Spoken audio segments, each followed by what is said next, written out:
नमस्कार, स्वागत है आपका। आप देख रहे हैं हमारी खास पेशकश लीगल हेल्पलाइन और मैं हूं आपके साथ अनंत। इस देश का लोकतंत्र इस देश की खूबसूरती का एक अभिन्न अंग है, जहां जनता के लिए जनता द्वारा शासन के एक सूत्र पर चलते हुए हर एक नागरिक को समानता के साथ स्वेच्छा से जीने का अधिकार दिया जाता है।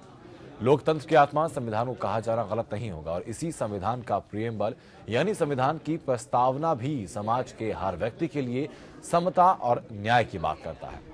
कानून हर समस्या के सही प्रारूप में समाधान के लिए मौजूद है, लेकिन सही जानकारी ना होने या कानूनी पेचीदगियों के चलते समाज का एक बड़ा हिस्सा सही समय पर न्याय हासिल करने में असमर्थ महसूस करता है। और इसी अंतर को खत्म करने के लिए इंडिया लीगल रिसर्च फाउंडेशन की इनिशिएटिव लीगल हेल्पलाइन में हम यहाँ मौजूद हैं, आपकी हर कानूनी समस्या में आपकी सहायता के लिए। हमारा उद्देश्य है कि किसी भी तरह की कानूनी अड़चन के दौरान आपके साथ हम खड़े हों, आपकी कानूनी सहायता के लिए। और इंडिया लीगल रिसर्च फाउंडेशन इस लीगल हेल्पलाइन के जरिए आपकी कानूनी समस्याओं के लिए निःशुल्क कानूनी सहायता के साथ मौजूद है। जो नंबर आपकी टीवी स्क्रीन पर दिखाई दे रहे हैं, उन नंबर पर फोन करके आप हमसे जुड़ सकते हैं। निःशुल्क कानूनी सहायता आप हमसे प्राप्त कर सकते हैं। रोजाना आपके सामने एक नए विषय के साथ हम आते हैं ताकि आपकी कानून संबंधी जानकारी को भी मजबूत किया जा सके। इस दरमियान आप हमसे किसी भी तरह की कानूनी समस्या को लेकर सहायता के लिए हमें कॉल कर सकते हैं। आज का जो हमारा विषय है वो विभागीय कार्रवाई होने पर लोक सेवकों के क्या अधिकार होते हैं, क्या कानूनी प्रावधान उनके फेवर में चीजें हो सकती हैं और विभागीय कार्रवाई होने पर किस तरीके से क्या कदम वो उठा सकते हैं, इसी को लेकर हम चर्चा करेंगे। इस संबंध में आप हमारे फोन लाइन्स लगातार खुली हुई हैं, नंबर हमारे लगातार फ्लैश हो रहे हैं। इस पर नंबर पर फोन करके आप हमसे जुड़ सकते हैं, निःशुल्क कानूनी सहायता प्राप्त कर सकते हैं। उसके अलावा अगर कोई और कानूनी समस्या भी आपके सामने है तो हम यहाँ मौजूद हैं आपके लिए, आपकी हर कानूनी समस्या में आपके लिए बेहतर सहायता के लिए। हमारे साथ हमारे खास मेहमान अरविंद शुक्ला जुड़ चुके हैं। सर, बहुत बहुत स्वागत है आपका शो में आने के लिए। सर, जब हम लोक सेवकों के खिलाफ विभागीय कार्रवाई की बात करते हैं तो पहले मतलब जानना चाहूंगा कि विभागीय कार्रवाई अगर होती है तो उसमें किस किस तरीके से कैटेगराइज किया गया है? विभागीय कार्रवाई बहुत तरीके से हो सकती है। जैसे मान लीजिए सबसे पहले किसी आदमी ने अपने कोई डॉक्यूमेंट सर्विस ज्वाइन करते समय गलत दिए हुए हैं, उनकी बेसिस पर हो सकती है। किसी के ऊपर कोई एलिगेशन होता है मिसकंडक्ट का, उसके बेसिस पर हो सकती है। किसी के ऊपर एलिगेशन है अगर ब्राइबरी का, तो उसकी बेसिस पर हो सकती है। इसी प्रकार से अलग अलग प्रावधानों के अंतर्गत किसी का परफॉर्मेंस प्रॉपर नहीं रहा है तो उस बेसिस पर मिसकंडक्ट के डेफिनेशन के अंतर्गत ले जाकर के कर सकते हैं। तो इन्हीं सब चीज़ों के ऊपर विभागीय कार्रवाई हो सकती है और इसके ऊपर अलग अलग उस पर जजमेंट्स भी आए हुए हैं सुप्रीम कोर्ट के। लॉ पूरे तरीके से निर्धारित है कैसे इस पर प्रोसीड करना है, किस किस तरीके से लोग उसको कर सकते हैं। जी सर, अगर डॉक्यूमेंटेशन को लेकर कोई गड़बड़ी अगर किसी के बारे में निकलती है तो जाहिर सी बात है अगर आप नौकरी ज्वाइन कर रहे हैं, डॉक्यूमेंट्स अगर प्रॉपर रही तो गलत आपने किया है, तो ऐसी विभागीय कार्रवाई किसी व्यक्ति के ऊपर अगर होती है तो प्रथम दृष्टया क्या कदम उसको उठाने चाहिए? देखिए, सबसे पहले अगर किसी व्यक्ति ने एक अच्छी पोस्ट के लिए अप्लाई किया और उसने फ्रॉडुलेंटली अपने डॉक्यूमेंट्स को मैन्युफैक्चर करके और फोर्ज करके डॉक्यूमेंट दिए हुए हैं तो उसके ऊपर ऊंची पोस्ट के लिए तो सीधे सीधे प्रावधान है एफआईआर करने का। जी, और डिपार्टमेंट भी ऐसे मैटर्स में एफआईआर करती है और प्लस डिपार्टमेंटल प्रोसीडिंग्स के अंतर्गत वो अपना विभागीय कार्रवाई भी करती है साथ साथ। तो और लेकिन छोटे उस पे स्तर पे अगर मान लीजिए कोई प्यून के स्तर पर है और उनके ऊपर कोई ऐसा इशू आता है कि डेट ऑफ बर्थ का इशू आ गया या कोई और इशू आ गया है तो जिसको कंसीडर करते हुए कोर्ट्स ने भी ये कहा है कि डिपार्टमेंटल कार्रवाई की जानी चाहिए, एफआईआर नहीं दर्ज की जानी चाहिए। उसमें डिपार्टमेंट कंसीडरेट रहता है इस बात के लिए देखने को कि कंसीडरेट होकर के अगर ये समझता है सुप्रीम कोर्ट डिपार्टमेंट कि इस पर्टिकुलर जो केस है जिसके अंतर्गत लोग इसमें आ रहे हैं और उनके पास इतनी नॉलेज नहीं थी या इन चीज़ों को अच्छे ढंग से समझ पाते। कई बार ऐसा भी होता है कि लोगों के पास मेडिकल सर्टिफिकेट नहीं होते हैं, अपने बर्थ सर्टिफिकेट नहीं होते हैं जी, हॉस्पिटल के सर्टिफिकेट्स नहीं होते हैं, तो ग्राम प्रधान से अपना डेट ऑफ बर्थ निकलवा करके लिख देते हैं जी, फिर राशन कार्ड में कुछ और हो गया। तो इस प्रकार की चीजें अक्सर हो जाती है गैर पढ़े लिखे लोगों के ऊपर। तो उसके लिए सुप्रीम कोर्ट ने कई बार जजमेंट्स भी दिए हैं इस बात के लिए कि it can be considered departmentally.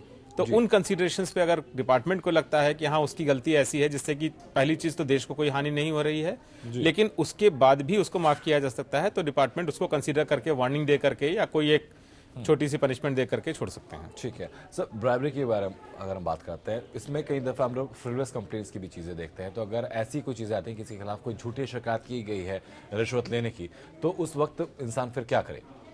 देखिए, झूठी शिकायत का जहां तक की सवाल है, आज की डेट में ये बहुत ही आम चीज हो गई है। कोई आदमी अपना काम कराने जाता है और किसी अधिकारी के पास या तो वो रिश्वत ले रहा है तो रिश्वत दे करके काम करा लेगा, लेकिन अगर कोई अधिकारी सही भी काम करना चाह रहा है और उसका वो काम उससे नहीं हो पा रहा तो उसको चाहता है कि अधिकारी बदल दिया जाए तो शायद दूसरा आ जाएगा, वो हमारी बात सुन लेगा। तो बहुत आम तौर पर आज ये हो रहा है कि झूठी लोग कंप्लेंट कर रहे हैं और झूठी कंप्लेंट दे करके लोगों को फंसाने की कोशिश कर रहे हैं। इस पर इन्वेस्टिगेशन के पार्ट पर आ जाता है सबसे पहली चीज, क्योंकि रिश्वत का जो भी मामला होता है वो सबसे पहली चीज की डिपार्टमेंटली तो अलग है, लेकिन प्रिवेंशन ऑफ करप्शन एक्ट के अंतर्गत ऑफेंस बनता है जिसकी प्रॉपर एफआईआर होती है और इन्वेस्टिगेशन होता है जी। तो अगर इन्वेस्टिगेशन में ये चीज एस्टैब्लिश हो जाती है कि उसने रिश्वतखोरी किया है तो उसका प्रॉपर ट्रायल का प्रोसीजर है, और जब तक रिश्वतखोरी के आरोप से वो बरी नहीं हो जाता है तब तक ही has to be kept under suspension. और जब सस्पेंशन उसका खत्म होगा या डिपार्टमेंटली प्रोसीड करते हैं तो कई बार ऐसा भी होता है कि डिपार्टमेंटली प्रोसीड करके कंसीडर करते हुए उसका डिसमिसल भी हो जाता है जी। और कई ऐसे भी मुकदमे आए हैं जिसमें कि ऐसा देखा गया है कि लोगों को डिपार्टमेंटली प्रोसीड करके डिसमिस कर दिया, बाद में क्रिमिनल केस के अंदर उनका एक्विटल हो गया। तो ऐसे केसेस में जब क्रिमिनल केस में एक्विटल हो जाता है तो डिपार्टमेंटल प्रोसीडिंग्स के अगेंस्ट अपील फाइल करके लोगों ने अपनी नौकरियों को रिस्टोर भी कराया है। जी। लेकिन सर अगर फ्रिवलेस कंप्लेंट की बात करते हैं, फ्रिवलेस कंप्लेंट में जब तक आपका जो आपके एलिगेशंस हैं वो सही प्रूव या गलत प्रूव नहीं होते हैं तो उस वक्त के लिए आपको डिसमिस अगर कर दिया जाता है, सस्पेंड अगर कर दिया जाता है, तो जैसे अगर आपके जो एलिगेशंस आपके ऊपर लगे हैं वो गलत प्रूव होते हैं तो क्या फिर वापस आपको रिटेन करने के लिए ऑटोमेटिक बाध्य हो जाता है विभाग, या फिर आपको कोई एप्लीकेशन उसके लिए डालनी नहीं, एप्लीकेशन तो डालनी पड़ती है। कई बार जैसे मैंने बताया है कि आपको एक तो होता है कि आपने रिप्रेजेंटेशन दिया, आपके डिपार्टमेंटली ये देखा गया कि आपके ऊपर गलत आरोप सिद्ध होते थे तो आपके रिप्रेजेंटेशन के बेसिस पर हो गया। कई बार ऐसा होता है कि अलग अलग विभागीय स्तर पर जिस जगह पर आप नौकरी कर रहे हैं किस स्तर पर हैं जी। अगर आप स्टेट गवर्नमेंट एम्प्लॉय हैं तो स्टेट गवर्नमेंट एम्प्लॉय के अंतर्गत होने की वजह से आपको स्टेट एडमिनिस्ट्रेटिव ट्रिब्यूनल्स हैं, लेबर के डेफिनेशन में आते हैं तो लेबर कोर्ट्स हैं, और अगर उससे अलावा सेंट्रल गवर्नमेंट एम्प्लॉय हैं तो सेंट्रल एडमिनिस्ट्रेटिव ट्रिब्यूनल्स हैं जहां पर आप जाते हैं और इस टाइप की चीजों के अगेंस्ट एप्लीकेशन डाल करके और आप अपनी नौकरी को रेस्टोर कराने के लिए रिक्वेस्ट करते हैं कोर्ट से। ठीक है। और उस वक्त की जो आपकी तनख्वाह होती है क्या वो भी आपको एक साथ सब पे की जाती है या फिर वो तनख्वाह बिल्कुल डिमिनिश मानी जाती है? जिस दौरान आप सस्पेंशन पे रहे हैं या जिस दौरान आपको गलत तरीके से नौकरी से अलग कर दिया गया था उस दौरान के आपके तनख्वाह के पूरे राइट्स बनते हैं तो सरकार उस पर आपको तनख्वाह देती है कोर्ट के आदेश के अनुसार। हाँ। और वैसे भी देना चाहिए सरकार को तनख्वाह। ठीक है। एक दर्शक की हमारे पास हमारी क्वेरी थी, रेलवे में वो 3rd ग्रेड के एम्प्लॉय थे तो उनके ऊपर कुछ ऐसा ही आरोप लगा था तो तकरीबन 1.5 साल के लिए वो सस्पेंड रहे थे अपनी नौकरी से, और 1.5 साल के बाद उनको दोबारा ज्वाइन तो करा लिया गया, लेकिन वो 1.5 साल की तनख्वाह अब तकरीबन 3 साल लगातार उनको फाइलें घुमाते हो गए हैं, अब तक तनख्वाह उनको वो नहीं मिल पाई है। तो अगर कानून का सहारा वो लेना चाहे इस मामले में तो क्या कर सकते हैं? रेलवे के अधिकारी रहे हैं, रेलवे के एम्प्लॉय रहे हैं तो उनका पूरा jurisdiction directly central administrative tribunal में आता है जी। और सेंट्रल एडमिनिस्ट्रेटिव ट्रिब्यूनल में आने से पहले उनको अपना एक डिपार्टमेंट के अंदर रिप्रेजेंटेशन देना चाहिए अपनी सैलरी को क्लेम करने के लिए कि हमारे खिलाफ जो भी आरोप लगाए थे वो गलत सिद्ध हुए हैं तो मेरी इतने दौरान जो भी सैलरी बनी है उसका प्रॉपर तरीका ये होगा कि अपने आप से उसका कैलकुलेशंस कर लें, जो इंक्रीमेंट्स आ रहे हैं उनके भी कैलकुलेशंस कर लें और एब्सोल्यूट क्लेम बना करके वो अपने रिप्रेजेंटेशन के तहत डिपार्टमेंट को डाल दें। जब ये रिप्रेजेंटेशन वो डिपार्टमेंट को दे देंगे और उस पर डिपार्टमेंट कोई एक्शन नहीं लेता है तब वो सेंट्रल एडमिनिस्ट्रेटिव ट्रिब्यूनल में अपनी एप्लीकेशन लगाएं और उसके साथ में उसको क्लेम करें। जी ठीक है। इस वक्त बस्ती से नीरज त्रिपाठी हमारे दर्शकों में जुड़ चुके हैं। नीरज, अपनी बात आप रखिए, कैसे आपकी सहायता हम लोग कर सकते हैं? हेलो जी नीरज। नीरज, आपकी आवाज हम तक पहुंचे, अपनी बात आप रख सकते हैं। जी जी जी सर, मैंने सर हमारे अगवा का एक्सीडेंट हुआ था जी। तो हमारे पास डेथ सर्टिफिकेट भी है, एफआईआर कॉपी भी है और मैं पिटीशन भी दर्ज किया हूँ तो उससे कोई कार्रवाई भी नहीं हुई है। मैं कहाँ पे अप्लाई करूँ, कैसे करूँ, इसके बारे में थोड़ी जानकारी हमको चाहिए थी। किस चीज के लिए अप्लाई करना चाहते हैं आप? डिस्ट्रिक्ट बस्ती जी। संत कबीर नगर में किया सर, संत कबीर नगर। नहीं, क्या चाहते क्या है? नौकरी में उनकी डेथ हो गई थी एक्सीडेंट के अंतर्गत, तो आप क्या चाहते हैं? एक्सीडेंट हुआ था सर, आप क्या चाहते हैं? आप किस चीज को लेकर शिकायत करना चाहते हैं? अभी तो कोई कार्रवाई नहीं हुई है सर, मैं कार्रवाई की मांग चाहता हूँ। नहीं, एक्सीडेंट की कार्रवाई या नौकरी से रिलेटेड कोई चीज है? नौकरी से नहीं सर, एक्सीडेंट में जिस आदमी ने एक्सीडेंट किया था उसका अगर आपके पास गाड़ी का नंबर है, उसका गाड़ी का नंबर आपने दे रखा है तो उसके खिलाफ पुलिस में आपने कंप्लेंट दे रखी होगी, वो ठीक है। अदरवाइज फिर भी नहीं होता है तो आप एक मुकदमा अलग से क्लेम कर सकते हैं। और मुकदमा क्लेम करने का प्रोसीजर सर मुकदमा क्लेम करने के लिए आप अगर एक्सीडेंट में कोई क्लेम चाहते हैं तो मोटर एक्सीडेंट क्लेम ट्रिब्यूनल जाएंगे MACT में, और अगर भाई क्रिमिनल आप कार्रवाई चाहते हैं तो 156(3) के अंतर्गत रैश एंड नेग्लिजेंट ड्राइविंग के हिसाब से आप उसमें चले जाइए और कोर्ट में मुकदमा फाइल कीजिए 156(3) में कि पुलिस ने इन्वेस्टिगेट नहीं किया प्रॉपर तरीके से और इस आदमी ने एक्सीडेंट किया था, इसके खिलाफ एक्शन लिया जाए तो वो किया जाएगा। चलो ठीक है, मैं उम्मीद करता हूँ कि जो समस्या, हालांकि आपकी पूरी बात हम लोग सुन नहीं पाए, लेकिन अगर हम लोगों ने सही समझा है तो ये आपके लिए बेहतर कारगर उपाय साबित हो सकता है। अरुण जी, एक बात मैं आपसे और जानना चाहूँगा कि जो हम लोगों ने बात की कि 1.5 साल से उनको 3 साल से तकरीबन उनको उस 1.5 साल का पैसा नहीं मिला, तो इस 3 साल के दौरान जो खर्च आया है, जो मेंटल बॉदरेशन उनको हुई है, क्या उसकी कॉम्पनसेशन के लिए भी विभाग से वो लोग क्लेम कर सकते हैं? देखिए, जहां तक की सवाल है, इसके लिए कंपेंसेशन आप अपना क्लेम तो जरूर कर सकते हैं, लेकिन कंपेंसेशन कोर्ट को देना बहुत मुश्किल होता है, इसलिए क्योंकि जब कोई आदमी किसी भी नौकरी में रहते हुए सस्पेंशन पे जाता है उसको सस्पेंशन अलाउंस दिया जाता है जी। पहले 6 महीने तक की suspension allowance is approximately 50% of the salary, बाद में उसको बढ़ा करके 75% ऑफ द सैलरी तक किया जाता है। तो इन ड्यू कोर्स अगर आप देखिए, किसी भी आदमी को अंडर सस्पेंशन अगर 75% सैलरी रहती है तो सस्पेंशन के दौरान कोई भी डिडक्शंस नहीं किए जाते हैं, तो उस हिसाब से वो सैलरी जो है वो ऑलमोस्ट जितनी मिल रही होती है वो लगभग वही मिलने लग जाती है सस्पेंशन अलाउंस के अंतर्गत। तो इसलिए कंपेंसेशन का पार्ट जहां तक की सवाल है, जब तक कि कोई बिल्कुल डायरेक्टली ऐसा ना हो कि किसी सीनियर ऑफिसर की वजह से गलत तरीके से उसको हैरेस करने के लिए किया गया हो, तब तक बहुत मुश्किल होता है। और इसलिए मैं कहूंगा कि इतना इजी नहीं है, लेकिन अगर आप प्रूव कर सकते हैं कि हाँ जो कुछ भी किया गया आपके अगेंस्ट, वो against any personal grudges and prejudice किया गया है, तो शायद कोर्ट इसको कंसीडर करके कंपेंसेशन अवार्ड करेगी। ठीक है सर। दिल्ली से इस वक्त विनोद कुमार दर्शक हाल जुड़ चुके हैं हम तक का। विनोद, अपनी बात आप रखिए, कैसे आपकी सहायता हम लोग कर सकते हैं? हाँ जी, नमस्कार सर। जी नमस्कार सर, मेरे को जानकारी चाहिए थी। मुझे इलीगल फंसाया गया 498 के केस में पुलिस के द्वारा। पुलिस के द्वारा? हाँ जी जी। किस चीज के केस में फंसाया?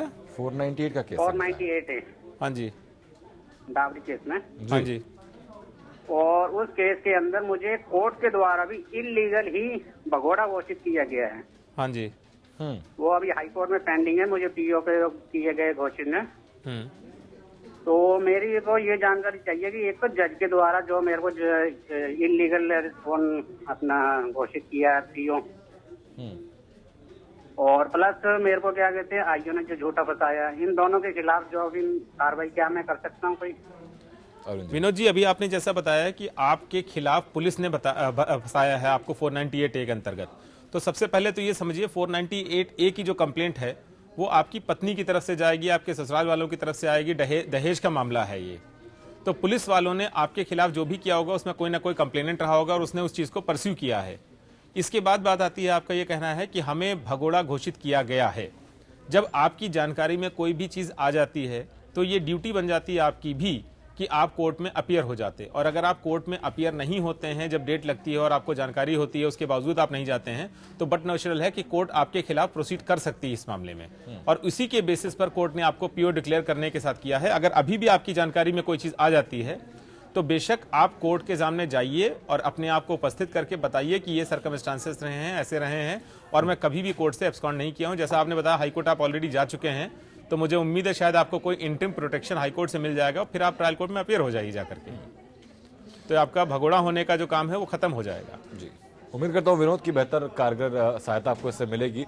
सर, जो हमने मिसकंडक्ट की बात की थी कि मिसकंडक्ट के चलते भी कई दफ़ा एक विभागीय कार्रवाई लोगों पर की जाती है, लेकिन मिसकंडक्ट में हमने देखा है कि कई दफ़ा एक पर्सनल ग्रजेस की वजह से या फिर आपके सीनियर के साथ आपकी बहुत अच्छी केमिस्ट्री अगर नहीं है तो उस वजह से भी आपके ऊपर एलिगेशंस लगा दिए जाते हैं। अगर ऐसा होता है तो तब फिर विभागीय कार्रवाई को कैसे टैकल किया जाए? देखिए, मिसकंडक्ट के अंदर मैंने कई बार खुद भी इस चीज को रियलाइज किया है कि कुछ एम्प्लॉयज ऐसे होते हैं जिनकी पर्सनल ग्रजेस होती है सीनियर्स की, और वो सीनियर्स अपने बेसिस पर इन चीजों को कलर करते करते ऐसी चीजों को लेकर के आ जाते हैं कि मिसकंडक्ट की बेसिस पर नौकरी खत्म करने की नौबत आ जाती है जी। तो उस जगह पर जो सिचुएशंस आती हैं वहां पर आपके जो सहयोगी काम करने वाले हैं या बाकी जो एविडेंस आपके पास है वो सारी चीजें काफी मददगार साबित होती है, क्योंकि कहीं ना कहीं जो भी आदमी गलत करता है वो अपने पीछे कोई ना कोई प्रूफ जरूर छोड़ता है जी। तो अगर मान लीजिए मिसकंडक्ट है, कोई कहता है कि आपने किसी से अपने सीनियर से सुपीरियर से बेहुदगी किया है, गलत शब्दों का उपयोग किया है, तो किसी ना किसी के सामने उपयोग किया होगा उन शब्दों का, तो हो सकता है एक विटनेस को आकर के कह दे कि हाँ जी ऐसा कहा था, दूसरा आएगा तो कुछ और शब्द बताएगा, तीसरा कुछ और बताएगा, तो वो एविडेंस के पार्ट पर आकर के आप उसको क्रॉस एग्जामिन करते हैं, कंडक्ट कर देखते हैं। जब ये लगता है कि जिन विटनेसेस को प्रोसिक्यूशन ने प्रोड्यूस किया वो सही नहीं है, डिफेंस के विटनेसेस सही बोल रहे हैं, तो उसके बेसिस पर इंडिपेंडेंट इंक्वायरी जब होल्ड की जाती है तो कई बार ऐसा होता है कि जो एलिगेशंस होते हैं वो खत्म हो जाते हैं। ठीक है, इस वक्त दिल्ली से सुरेंद्र हमारे दर्शक हम जुड़ चुके हैं। सुरेंद्र, अपनी बात आप रखिए, कैसे आपकी सहायता हम लोग कर सकते हैं? हाँ नमस्कार सर। जी नमस्कार सुरेंद्र। हाँ नमस्कार सर, मैं दिल्ली से बोल रहा था। जी सुरेंद्र, अपनी बात आप रखिए। मैं जानना चाह रहा था कि मैं दिल्ली में रहता हूँ और डिस्ट्रिक्ट आजमगढ़ में मेरी भाभी विधवा है, वो रहती है बूढ़ी। जी। वो वहाँ पर मेरे चाचा चाची बहुत तंग करते हैं, उनको मारते पीटते हैं। क्या मैं FIR करा सकता हूँ? अरुण जी, क्या बोला मेरे एग्जैक्टली सर इनका कहना यह है कि ये दिल्ली में रहते हैं, आजमगढ़ में उनकी भाभी रहती हैं और उनके साथ जो और परिवार के लोग रहते हैं वो बहुत ज़्यादा मारपीट करते हैं, बहुत प्रताड़ित उनको करते हैं। तो क्या उनके खिलाफ FIR करा सकते हैं? उनकी भाभी जो है वो विधवा है। नहीं तो आपके जो चाचा चाची या जो भी लोग उनके साथ अभद्र व्यवहार करते हैं उनके खिलाफ अगर आपकी भाभी FIR लिखाना चाहें तो वो लिखा सकती हैं। अदरवाइज आप भी लिखा सकते हैं, ऐसा कुछ भी नहीं है। किसी भी महिला के अधिकारों के लिए अगर आप आगे बढ़ते हैं तो मैं समझता हूं बहुत ही अच्छा कार्य होगा और आप इसको बिल्कुल लिखा सकते हैं FIR। ठीक है सर, जो हम लोग लगातार बात कर रहे हैं कि विभाग की कार्रवाई के ऊपर, एम्प्लॉयज के कंसर्न में देखते हुए ऐसी विभागीय कार्रवाई को लेकर क्या कोई लैंडमार्क जजमेंट्स भी रहे हैं जिनसे कि पूरा मूड, पूरा दिशा चेंज हुई हो? देखिए, सबसे पहला एक जजमेंट आता है जो रेगुलराइजेशंस के ऊपर आता है। आज की डेट में बहुत ही बड़ा एक इशू हो गया है जी। एक जजमेंट आया था आज से करीब 10-15 साल पहले, तो उस जजमेंट के अंतर्गत उमा देवी का जजमेंट था जिससे कि रेगुलराइजेशन पूरे तरीके से देश में बंद हो गया था। जी। लेकिन इसी जजमेंट को बार बार, चूंकि 5 जजेस के कॉन्स्टिट्यूशन बेंच का जजमेंट था, बार बार लोगों ने देखा और कोर्टों ने इसको कंसिडर किया कि कई ऐसी जगह होती हैं, सरकारी डिपार्टमेंट खासतौर पे, जहां पर लोगों को काफी लंबे समय तक की एडहॉक बेसिस पे, टेम्परेरी बेसिस पे कंटिन्यू कराया जाता है और 15-15 साल गुजर जाते हैं, उनको रेगुलराइज नहीं किया जाता है। जी। फिर उमा देवी का जजमेंट आ गया, उसके बाद से रेगुलराइजेशन पूरा बंद हो गए। लेकिन अब सुप्रीम कोर्ट ने इस चीज के ऊपर कई जजमेंट्स ऐसे, जैसे अवतार सिंह का एक जजमेंट है, उसके अंदर इन्होंने स्पेसिफिकली कहा है कि बहुत लंबा टेन्योर हो गया है, तो उस जजमेंट के अंतर्गत 10 साल से ऊपर अगर किसी एम्प्लॉय ने काम किया है किसी पर्टिकुलर डिपार्टमेंट के अंतर्गत, तो उसको उसका पूरा लाभ देते हुए रेगुलराइजेशन करना चाहिए। और ऐसे भी जजमेंट हैं जो ये कहते हैं कि अगर डिपार्टमेंट के अंदर रेगुलराइजेशन के रूल्स नहीं है तो गवर्नमेंट को उसको रूल्स भी बनाना चाहिए जी। और तब जाकर के उनको रेगुलराइज कर देना चाहिए। हाँ। दूसरा एक बहुत अच्छा इंपॉर्टेंट जजमेंट है, जैसे कि आपने अभी तक की बताया है कि मेडिकल सर्टिफिकेट, जो एक बहुत बेसिक इशू आता है जी। मेडिकल सर्टिफिकेट्स की बेसिस पर अगर किसी आदमी का एम्प्लॉयमेंट होता है, राइट, और एम्प्लॉयमेंट मतलब मेडिकल जैसे हुआ और उसमें कोई चीज गलत हो जाती है, जी। तो उसके बेसिस पर कोर्ट्स ने ये कहा है कि दोबारा उसका मेडिकल कंसिडरेशंस लिए जाएं और अगर ये पाया जाता है कि जो उसने सबमिट किया है वो डॉक्यूमेंट्स के हिसाब से ठीक था, डिपार्टमेंटली जो बाद में कराया है वो गलत हुआ, जो खासतौर पे ऐसा हो जाता है जो एज से रिलेटेड इशू होते हैं, कई बार एज सर्टिफिकेट टैली नहीं कर पाते हैं, तो कोर्ट्स ऑर्डर कर देती हैं कि इसमें एज को दोबारा से कंसीडर किया जाए और एज को मेडिकली प्रूव कर देता है कि इतना ही एज थी, तो उसके बेसिस पर जो डिपार्टमेंटल प्रोसीडिंग्स हैं वो खत्म हो जाती हैं और उसकी एज को वही मान लिया जाता है जो मेडिकल रिपोर्ट उसको ऑथराइज करता है। चलिए ठीक है सर, बहुत बहुत शुक्रिया सर आपका आप तो जुड़ने के लिए, बेहतर जानकारी देने के लिए। और उम्मीद करता हूँ कि जो भी दर्शक हमारे लगातार इस प्रोग्राम देख रहे थे कि बेहतर जानकारी अपने अधिकारों के बारे में उनको मिली होगी। इंडिया लीगल रिसर्च फाउंडेशन के इनिशिएटिव लीगल हेल्पलाइन का एकमात्र उद्देश्य है कि आपके अंदर एक जागरूकता पैदा की जाए और साथ ही साथ आपको आपके कानूनी अधिकारों से भी अवगत कराया जाए, ताकि अगर आपके सामने कोई विपरीत परिस्थिति आती है तो कानून का सहारा लेते हुए पहला कदम आप कम से कम खुद ब खुद उठा सकें। नमस्कार।